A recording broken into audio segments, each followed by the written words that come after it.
just as with DuPont analysis, just because we use an operating approach doesn't mean that RNOA, the operating method approach, doesn't also break into a profitability and turnover components.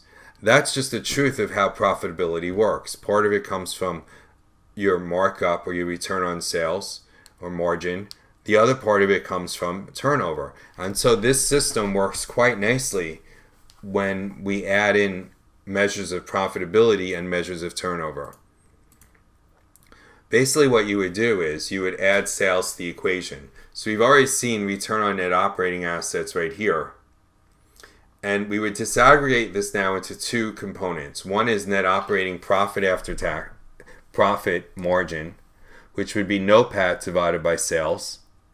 And the other would be net operating asset turnover, or NOAT. That would be sales divided by average net operating assets. And you multiply one by the other, and you get return on net operating assets. And this is going to give you what I think to be, and what research has shown to be, a more reliable measure of the company's performance.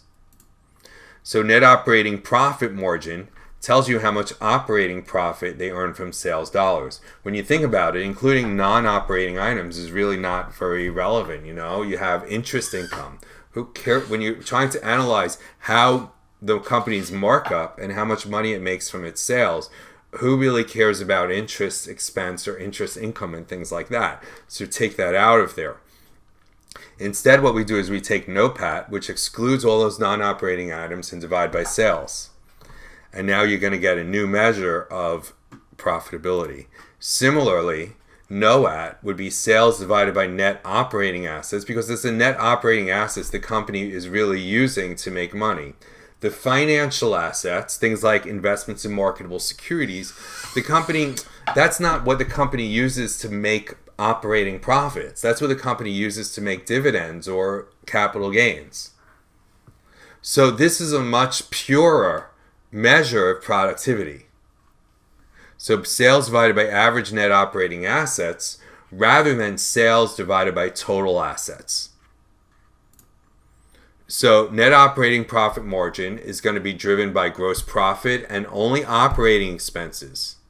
And the way to get it up would be either to increase your sales or to decrease your net operating assets. And exclude all the non-operating items from there, because they're not really a good measure. And here again you can see some comparisons in NOAT and NOPM in terms of where different companies are.